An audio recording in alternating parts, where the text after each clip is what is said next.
Hi everyone, Michael Christie here. Welcome to this Jukebox playlist curated by Mark Adamo and John Corigliano. Gentlemen, thank you so much for being with me. So the first set of titles that you've selected include Janacek, Monteverdi, and Beethoven. And I realize that we've put together your two individual lists collectively. So I'll just kind of let you guys figure out how to introduce the pieces as we go. The Janacek Sinfonietta is it's one of those pieces that when you hear it the first time, especially the beginning fanfare, it sounds like a contemporary composer actually going pretty wild. I learned about the high brass glisses that he did, trombones and French horns and trumpets playing and glissing back and forth. And I was very influenced by that in my writing. A lot of my trombone writing was influenced by that, and particularly in my violin concerto, in the last movement, I wanted that kind of back and forth, wildness. And I thought of Janacek.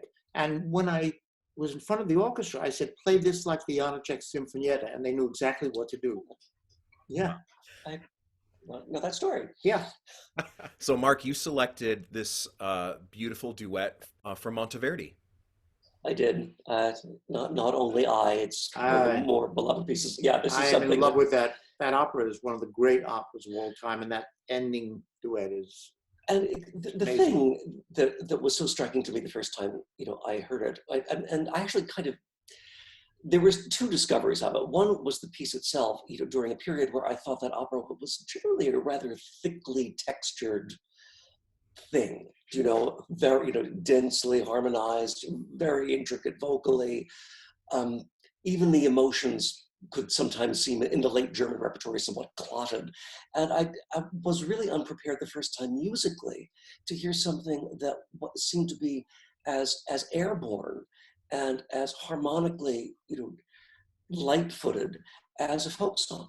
He takes those six chords, and doesn't do a whole lot intricate rhythmically, and just spins this web from it, which it was really my introduction to Baroque opera, which became a love story.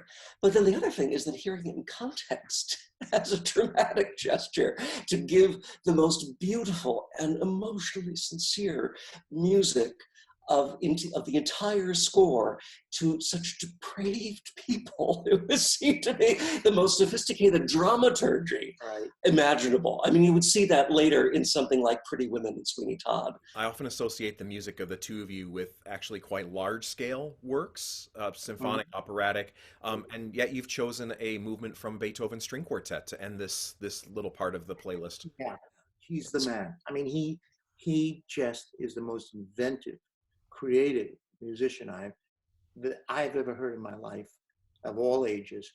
And towards the end of his life, it got very strange. He was totally deaf.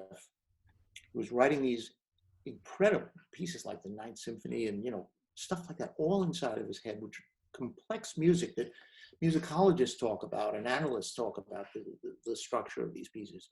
And then when he wrote these string quartets, the last string quartets, it was in a world of his own. I mean, he was in heaven, and he was writing. And the one that you will hear, that movement, is so out of kilter with the way anybody ever wrote music before. The way he cadences, the way he rhythmically juts out, the way he goes in a strange direction, and yet, after he does it, it was inevitably right. He went all the other paths and found that one. So I think anybody who listens to those quartets is in for a treat. All right, music of Janacek, Monteverdi, and Beethoven.